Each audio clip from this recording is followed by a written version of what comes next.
Welcome in episode 37 of Ramie and Drew. I am Ramie Mackloff. I'm the Ramie half of that. That's Drew Flaggy. He is obviously the Drew half of that. We're a couple Milwaukee comedians talking about sports and whatever else comes to mind.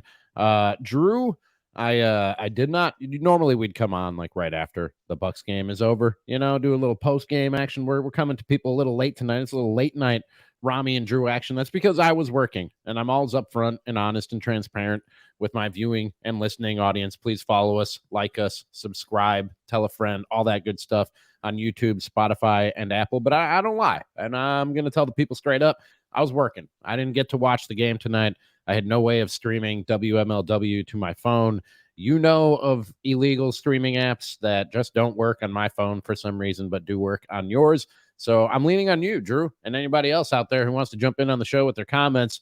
Tell me what happened. How did the Bucks lose to a Pelicans team who's not as good as them? It's a good team. I'm not saying they're not a good team, but the Bucks should be winning this game. No, Pelicans have the same record as we do. Essentially, I think we have one more win than them. They're not a bad team. They're fifth in the West. But the Bucks lost this game because of sloppy ball handling. By the fourth quarter, we were being outscored 17-2 on turnovers. Like 17 turnover points. That's what the Pelicans had on us. We scored 2 off of turnovers. The Bucks came out early, and they did. Sorry, I for those who are just tuning in, I DVR'd the Cubs game, and I'm watching the end of it right now. And it's for a Cubs fan, not a good ending. But I'm sorry. Go ahead, Drew. No, they did a Milwaukee Bucks. They came out and played sloppy. Damian Lillard is so good, it played sloppy. Chris Middleton is so good, played sloppy. Giannis, he didn't turn it on. Okay, here's a fun fact. Giannis had 20 unanswered points in the third quarter. He went Giannis himself? Run. Yeah, Giannis. Giannis himself went on a 20-0 run against the Pelicans. Giannis scored. No, there was a little bit of scoring back and forth in there, but Giannis scored 20 straight points for the Bucks. Jesus. And he was 8 of 9 from the floor in that run. Do you want to guess the shot that he missed? He took a 3-pointer. 3-pointer? Yeah. Okay. He took a 3-pointer and he missed it. That was it. That was his one missed shot. Outside of Giannis, nobody else showed up to play tonight. Malik Beasley, he played well. He played so well that Damian Lillard decided to defer to Malik Beasley at the end of every shot clock in the fourth quarter. Oh, we're just gonna poke at the prod the fucking defense over and over again with Dame Lillard. Now he was hobbled at the end of the second quarter because I'm gonna Tarantino this a lot because I had an hour to think about. Dame was limping going into halftime, something with his ankle, his left ankle. But then he came out and he played fine. But then he got punched in the fucking face and they split his lip and he had to go to the locker room and get that taken care of. Who punched him in the face? Unintentionally, I'm assuming. Was it a basketball play? This was an irritating game.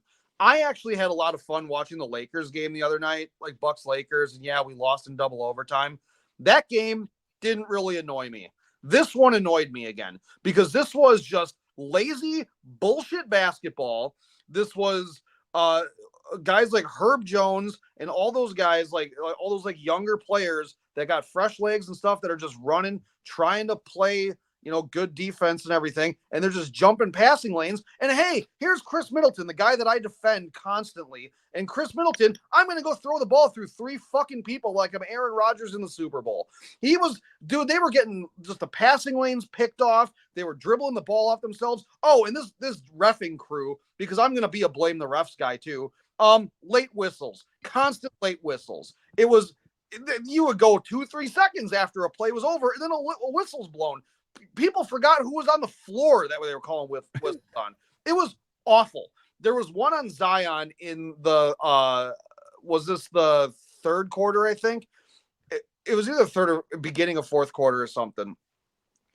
Giannis or Zion goes up for a layup and whatever, he's under the basket, late whistle.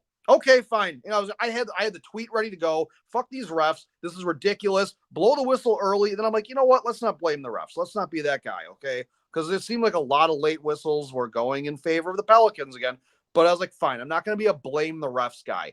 Then the next play, Giannis goes down the court and Zion clearly moving, charge, late whistle. Giannis goes up. They wait for that ball to not go into the cylinder. And you know what happens? Whistle. And they were going to call a charge. Luckily, that would have been Giannis's 4th foul. And then he picked up a 5th foul pretty quickly. Like, he would have fouled out of that game had Doc not correctly challenged that. But Zion's feet were not even on the ground when Giannis ran into him. And it was a late whistle. And it was like, okay, so you called one on Giannis on one end, and then you called it against him again. Like, it's all late. It's like, what the fuck is this? Like, the NBA should, like, this is shameful reffing, first of all. And the refs were brutal in that Lakers game too. You mentioned the Lakers game a second ago. I watched that from a bar in Austin, and from what I can remember from it, Drew, that was a brutally called game by those referees as well. Again, I wasn't in the clearest state of mind, but I remember being mad at refs. I'm going to put the blame, first of all, on the Bucks doing a lot of things that are dumb. Yeah. There are 10 games left in the season now for us. Nine. I was actually just looking at it. They're 46-27, and by my math, that's 73 games. So they got 9 games left. We got 9 games left to figure this out.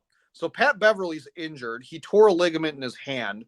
He shot 3 3-pointers tonight with that hand. I'm not shocked. They were, you know what? I appreciate the fact that he's out there competing and he has given it his all. Yep. But holy shit, like the ball wasn't going down for anybody. And then your best looks at a 3-pointer were honestly a guy who can't use his right hand. Like, that's where we got a lot of late shot clock. Brooke Lopez crank a fucking 32-foot 3-pointer. Like, it's just bad basketball. Giannis didn't take a shot in the 4th quarter until like the last 3 minutes of the game. Drew, I'm looking at it right now, and I, like I said, I wasn't able to watch the game tonight. I'll probably go back and watch it later if there's any way to do that. But I without even watching the game, I could just look at the box score and know it was exactly the type of game that you're talking about in terms of the sloppy, stupid play. 14 turnovers. You mentioned outscored on points off turnovers, 17-2. What else? They got out rebounded too, did they not? 48-46, including 11 rebounds, and that's 11 offensive rebounds, I should say. That between the 11 offensive rebounds, Drew, and 14 turnovers, you're giving the Pelicans just way too many shots, way too many possessions, and it's going to be hard to win games when they're getting 11 second chances and 14 turnovers to score points off of. Like, you're not going to win games like that. I don't care if it's the Pelicans or anybody else. I don't know what it is about Jonas Valanciunas and how every time he sees the Bucks, he turns into just the fucking greatest center in the world. No, he didn't drop like 26 on us tonight, but like, dude, he was under Bobby Portis's skin. Like, Bobby Portis, couple dumb fouls, couple of them were late. Hey, they tried to look at Bobby for a flagrant. These refs were whistle happy. There were technicals all over the place just early on. This game was slow. This felt like a fucking baseball game. Just the play stoppages and the amount of time that nothing was going on, and then the Bucks just couldn't get stops. You know, again, the only guy willing this team to a win was Giannis, and it just wasn't enough. And then Beasley took 1 million 3-pointers tonight, which fine. He made 6, I think, tonight. I think he had check that. They're all threes. It was Beasley. So, like, Bobby Portis wasn't able to impose himself. Yeah, he was 6 for 11 from 3, 20 points in 33 minutes. How many shots did Damian Lillard had? Now, given he 16. came out at the 7-minute mark of the third quarter. Yeah, but with Drew, he still played 36 minutes and he had 16 shots. Yeah. And what you're describing, we fell back into the habit of forgetting that you're Dame fucking Lillard, dude. You know what I mean? And deferring to people and not taking shots that you should be taking. Even sometimes, you know, we talk about the stupid basketball that the Bucks sometimes play. I'm okay with Dame taking bad shots sometimes because he makes them. You know what I mean? And because he's that good. Even if you have to force up 3 or 4 bad shots, it's a point I've been harping on all season long. I want to see 20 to 25 attempts from Dame Lillard every night, even if 3 or 4 of those are bad attempts. And the reality is I watch Bucks games, and when he's in this mode, this defer mode where he forgets who the fuck he is, he's deferring on good shots. He has open mid rangers, and he's kicking it out to somebody who has an open three, who's not as good a shooter as them. Whether it's Beasley or Bobby or Jay or anybody else, like he's falling back into that habit of deferring too much and forgetting he's Dame Lillard. You know what I mean? Like he's one of the greatest scorers to ever step on a basketball court. And again, like I'll say, he something up with his left ankle. He was hobbled. So maybe it was just he was out there playing on reputation for a little bit until he could pick his spots, to make a move and everything. But a lot of it seemed like he was kind of playing possum with the defense. And it led to, okay, now we dare you to shoot the ball. And you're going to poke at us and you're going to give the ball to Beasley now. And it's like, let Beasley come off a screen at the wing and let him just jack up a three, and they'll live with us. They were willing to let Malik Beasley beat them tonight. Which I would be too. I'd be okay with that. That's a game plan I can live with. Dame's former teammate, that's another guy. He knows what Damian Lillard does. He played with the dude for fucking 10 years. Yeah. McCollum, you're talking about. Yeah, 9 years. Or 9 or 10 years, whatever it was in Portland, those two played together. So if Dame was hobbled a little bit, you don't think that CJ knows how he's going to play? Right. You got to be a little bit more creative with this stuff here. Like you can't just out reputation other people. Right. Yeah. And that's something they're gonna have to realize or come to the reality of come before the playoffs. And Drew, I remember, I don't know, it was probably a week ago, maybe a little more. We were talking about Giannis, who they sat out a couple games with the various injuries that he's dealing with right now, and he always is by this time of year because his style of play is so physical. And I was saying, look, I'm okay with playing the load management with Giannis and making sure he's as close to 100% as possible. And I still stand by that. But at the same time, you've now lost 2 straight games, 3 out of your last 4 to the Nets, the Lakers, and the Pelicans.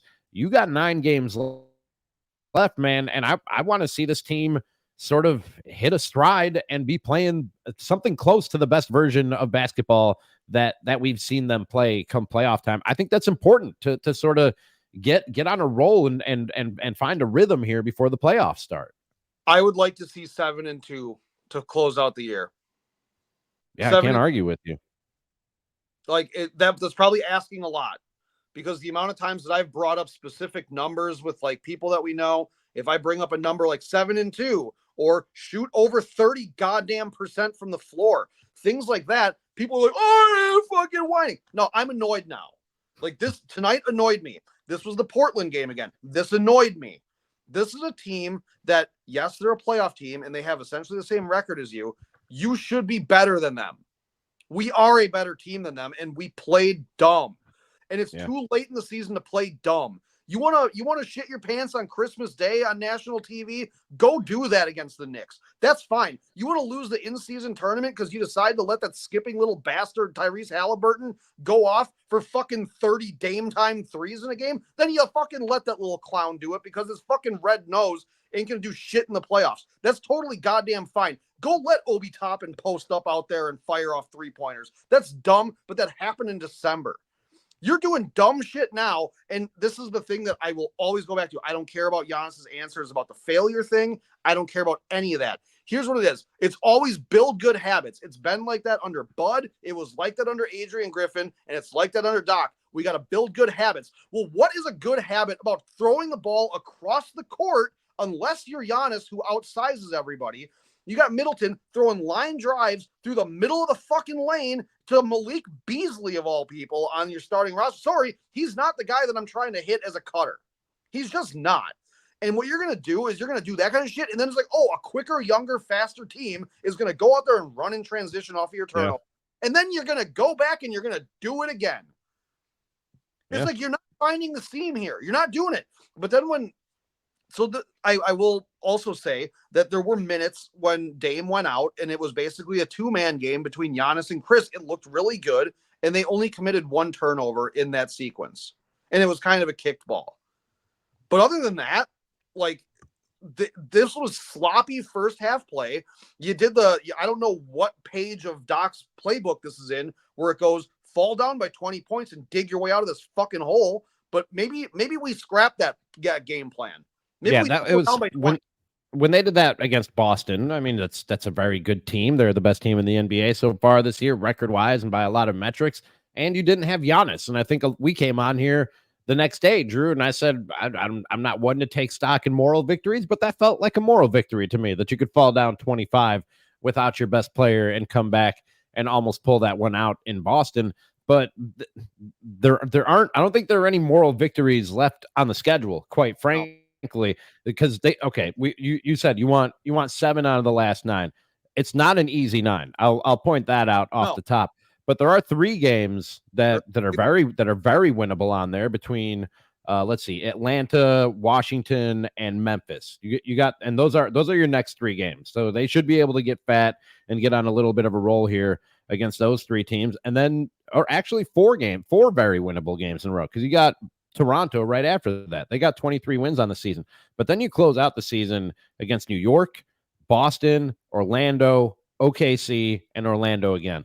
Those are 5 really good teams right there. But you have a chance to get on a roll here, get 4 in a row against 4 teams that are not on your level. And this is where they can get a lot of this shit that we're talking about, right, Drew? The sloppiness, the Dame Lillard falling into the bad habits of forgetting he's Dame Lillard and deferring to guys who aren't as good at basketball as he is. They have a chance to get this thing right and to get on a roll before they see 5 really good teams in a row and then take that into the playoffs. But if they don't, man, we saw a short playoff run last year.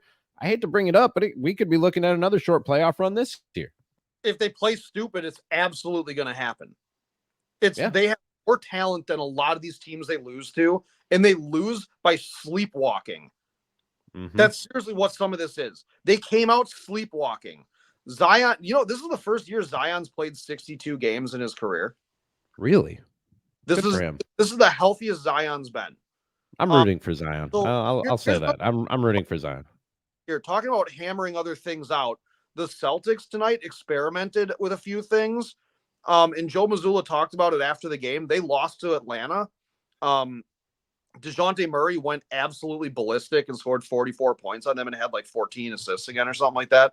Like he also shot like 9 pointers. Like it was crazy. Like he shot 40 shots tonight. The last person to shoot 40 times on Boston was fucking Kobe. Good Lord. Yeah, so that means Jason Tatum's going to start idolizing DeJounte Murray now and texting. Like, I got you. Let's start texting him before every game. I got you. Today. But so what they did is Joe Mazzulla in game started switching Kristaps Porzingis onto smaller guys, like on the defender, instead of staying home in the paint. Because now the Celtics have such a cushion that they can throw away games because it doesn't matter, and they can start messing around in game and treating it like a fucking scrimmage at this point in the season. Yeah. The Celtics have nothing to play for unless they want to have whatever, maybe the 5th best record all time going into, like they could sweep out or something if they want. They don't care about that. They don't care about that. They're going to play, like the Celtics are going to lose a couple dumb games here and there because they're going to sit guys. They're going to do load management. Maybe the starters play like a first half. The Celtics have 10 games left, and what they've put themselves in position to do by playing smart all year is they've essentially got a second training camp. All of these games don't matter to them. They lost to Atlanta, and I saw a lot of Bucks fans in the Milwaukee Bucks Nation today. Boston blew another game. Dude, they were practicing out there. They didn't give a shit about this game. They didn't. Yeah, but that being said, that's a Boston team that I wouldn't trust that they can just flip the switch come playoff time. You know what I mean? If they do just sort of coast to the finish line, mess around with some stuff and don't play their game and win some games going into the playoffs, that's not a team that I'm necessarily going to say they can just roll the ball out there and win games. No, but the thing that I'm saying here is they are playing around with schemes and like little things to do. They're playing with it in game and they're practicing in game. The Bucks have a healthy roster, right? Well, for the most part, they're starting 5 with the best net rating in the NBA is they're all together and they're making dumb decisions. This isn't a chemistry thing. This is dumb decisions with the ball. This is going back to tonight's game looked like an Adrian Griffin game. This looked like nobody knew who was supposed to be taking shots. The only guy that looked like he was benefiting from what was going out there in the first half was Malik Beasley, because his ass was parked in the corner shooting three-pointers. Everybody else didn't look like Dame didn't want to take shots. Giannis, he only had 10 points in the first half, and then he went off for 20 he had 20 points in the third quarter. It's like Chris Middleton, bad shooting night from him. Tonight was an inefficient night for Chris Middleton. Yeah. And that's without the Pelicans also didn't have Brandon Ingram. They didn't have their best wing player. So they went with some youthful guys. They went with Trey Murphy III, and they had Herb Jones out there. Herb Jones had like 2 blocks on one possession. That was crazy. Just timing it perfectly. It's just we got out hustled. And at halftime, we had way more 3-pointers made than they did. And they were up. It's just it was a bad. That's the turnovers and the offensive rebounds and second chances that you let them have.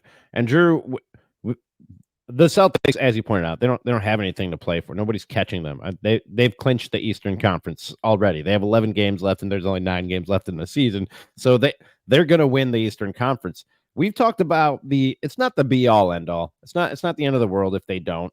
But we've talked about the importance of getting that 2 seed. And not only are they at risk of not getting the 2 seed, they could fall down realistically, especially when you look at the teams that are on their schedule.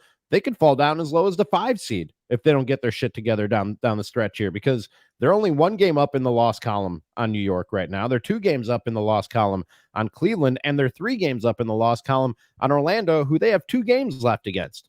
So they could easily drop below those 3 teams. Now, after that, Indiana's not catching you.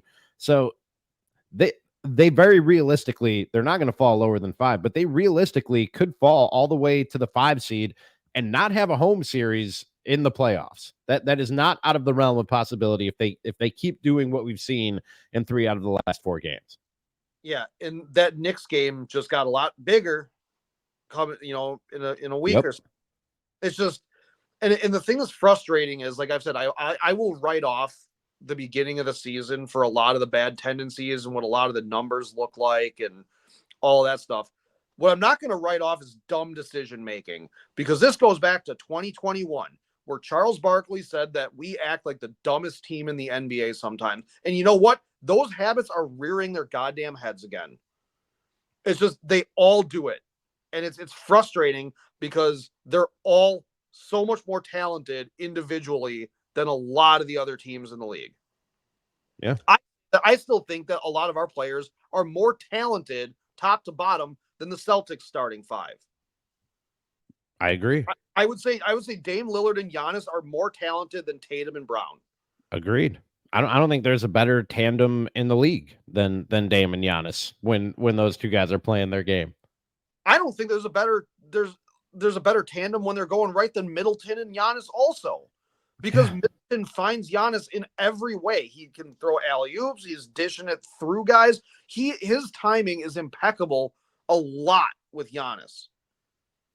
And yet we do dumb shit. We just, for some reason, we decide, oh, well, here, we're going to, Brook Lopez, your back is to somebody because you're deciding to go actually cut to the basket like a 7-footer. And we're going to throw the ball off the back of your head because, why would a big man probably be looking for the ball in the goddamn post? We got to go stick about 35 feet away and just crank a 3 from out there.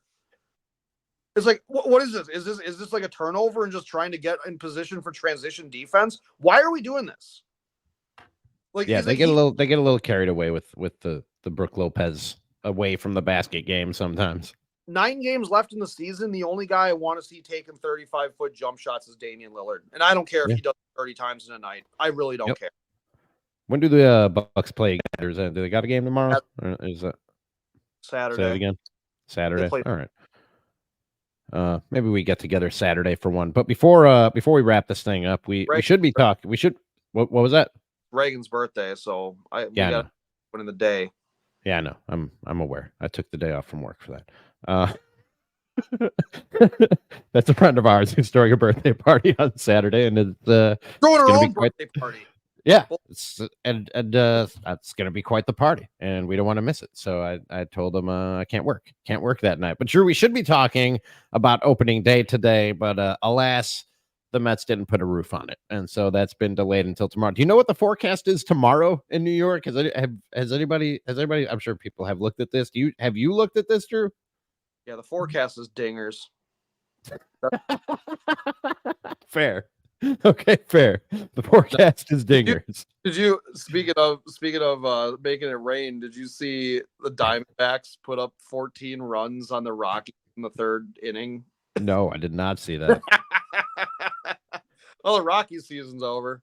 Okay, it looks clear in New York tomorrow. It's going to be windy. I don't know if it's going to be blowing in or out. It's going to be windy, but high of 55, low of 38. All the rain clears out early in the morning. So cool.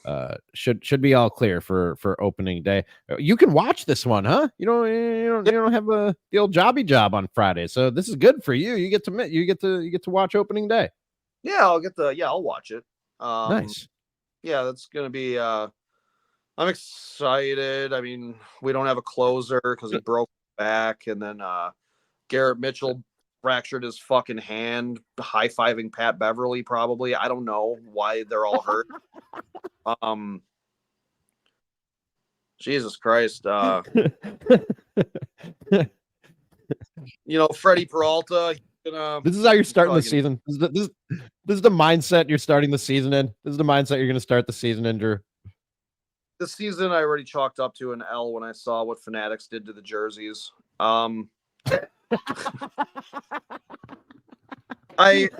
Listen. Did they fix those or the pants? Did they fix the jerseys or the pants or no? I don't care. They're see-through pants. You know what's honestly nice about all of this? I don't have to buy a baseball jersey. Like, I wanted a Jackson Chourio jersey. Now I'm like, Fanatics fucked this up. Just wait. He did make the opening day roster though. Well, yeah, because Garrett Mitchell broke his hand. Sure. Yeah, that cleared the way, but you didn't want to see that. You said you wanted to see Chourio on the opening day roster. He made it. Yeah. No, literally the only thing I care about watching is Jackson Chourio play. That's literally all I care about with this team. Like, I think you're going to change your tune. And I know I'm the Cubs fan on the show. I have a feeling I DVR'd the game. I'm watching it. I have a feeling I'm going to watch how they lose this game here in a second. Bases loaded in the bottom of the 10th inning as I update you on something that happened 3 hours ago. But coming from a Cubs fan, Drew, I think your tune is going to change. I told you this a few weeks ago when we were previewing the Brewers season. I think this is a team that can contend in the NL Central, man. I don't think this is a lost season, despite some of the moves that rub Brewers fans the wrong way in the offseason, letting Craig Counsell walk, trading Corbin Burns, blah blah blah blah blah. I think that this is a team that can compete in this division. Well, that's because this division is dog shit. The Cardinals will probably win the division because they're Satanists and they've sold their souls, and their fucking shit smelling city is just gonna have more things to celebrate. Those goddamn Clydesdales. Horses are for fucking teenage girls. I'm gonna say that right now. What? So drink Coors Light. Don't drink fucking Budweiser, you pigs.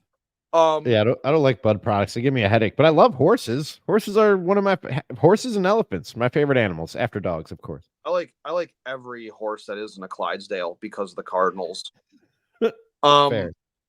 No, I'm not saying the season's a loss.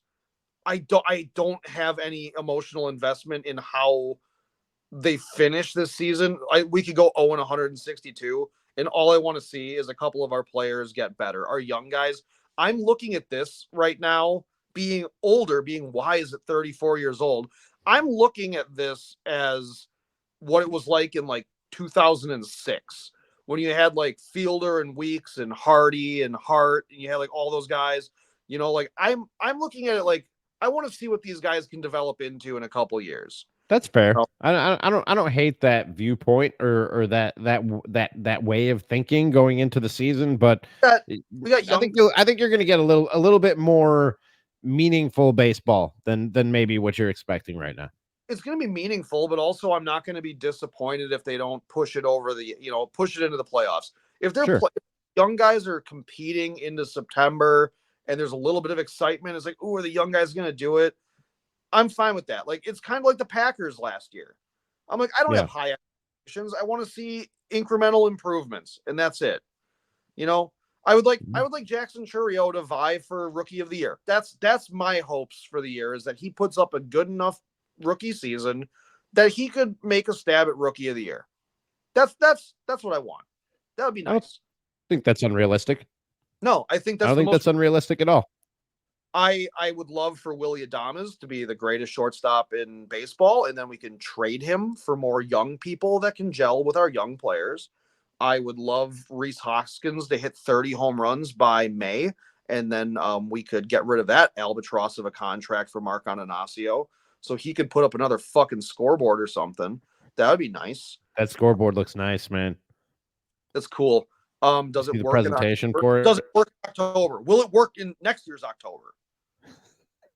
I don't even need them to have it running for this year. Just make sure it works 2 years from now. When Sal they haven't even played a game yet, and you're so angry. I hate our owner. I hate the culture. Like, the things that I used to love about the Brewers, I've grown to hate, because the more bobbleheads I put on a mantle, the more and more I'm like, oh yeah, but that's not a World Series banner. Oh yeah, I just saw how the Cubs lost. So there goes that season. I guess I feel the same way about the Cubs as you do about the Brewers. 3-2 Rangers for those, or 4-3, excuse me, for those of you who did not watch this game earlier tonight. Drew, let's get together tomorrow. It'll have to be before the Brewers game, and I have not. Yeah, I gotta work tomorrow night. I'll do it during the Brewers game. I don't care. I'll mute the game and watch it. We'll discuss. We'll line up a time and get this. What was that? You just watched a recorded game and gave us live commentary. Yeah, I did. Yeah, I sure did. So what's the problem if I have the Brewer game on my TV sitting right in front of me while I'm doing this, and I go, oh fuck, Willy Adames just struck out on 4 pitches? Because people are going to be watching and listening to the Brewers game and not us. But I guess they can always go back and listen to it later. You know what? We'll talk about this off the air. There will be a Ramie and Drew tomorrow at some point during the day. And keep an eye on Ramie is tweeting for updates on when exactly that will be. This has been, unless you have anything else, Drew, episode 37 of Ramie and Drew on March 28th, 2024. Yeah, let's go into I just want to go into a quick prediction here, and this isn't like a betting thing. How long before Freddie Peralta's injured? Why do you want to play that game? I like Freddie. He's our ace. Fastball Freddie. Yeah. He's always got some kind of his traps or whatever are always hurting. Well, he's got a violent. First of all, he's not the biggest dude, and he's got a violent throwing motion, and the combination of those two things tends to add up to injuries. So, what is that? 3 starts? I'm going to say it's 7. I'm going to be optimistic. Say he makes 7 starts before he hits the old IR. I think before June he has missed 3 starts. All right. Mark it down. Mark it down. And I have an idea for a guest we could get on tomorrow, Drew. A friend we haven't talked to in a minute, but a regular on the Ramie and Drew show. You can probably figure it out by the clues if you're familiar with the show. But this has been episode 37 of Ramie and Drew. We will talk to you tomorrow with our official Brewers season predictions on episode 38 of Ramie and Drew. Please follow, like, rate, review, tell a friend, subscribe, all that good stuff, and help us grow this thing. I see how many of you are watching. It's been a lot of you throughout, and it's more than follow and subscribe and rate and review. So just go on over to any of those platforms, YouTube, Spotify, Apple. Hit that little button and help us out. Maybe we can make some money off of this thing. That's Drew. I'm Ramie. This is Ramie and Drew. We'll talk to you next time.